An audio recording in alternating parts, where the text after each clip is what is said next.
રાધનપુર શહેરમાં દિન પ્રતિદિન રખડતા ઢોરનો ત્રાસ વધ્યો. ઢોરની સમસ્યાથી મુક્ત કરવામાં નગરપાલિકા નિષ્ફળ. શહેરના મુખ્ય બજારોમાં રખડતા ઢોરની સમસ્યાથી શહેરીજનો, વેપારીઓ અને વાહન ચાલકો ત્રસ્ત. પાટણ જિલ્લાના રાધનપુર શહેરમાં રખડતા ઢોરનો ત્રાસ દિન પ્રતિદિન વધી રહ્યો છે. તેમ છતાં રખડતા ઢોરને પકડવા અને માલિકો સામે કાર્યવાહી કરવા બાબતે તંત્રના આંખ આડા કાન જોવા મળી રહ્યા છે.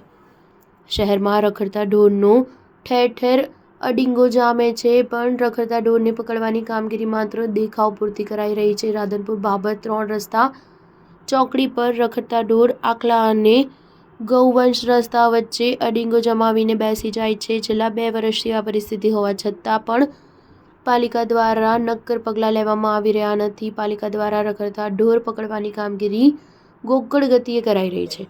શહેર તેમજ ગ્રામ્ય વિસ્તારમાં 400 કરતાં પણ વધારે ઢોર રસ્તા પર ફરતા હોય. પસાર થતા વાહન ચાલકો, રાહદારીઓ, વૃદ્ધો, નાના બાળકો માટે જીવનું જોખમ ઊભું થઈ રહ્યું છે.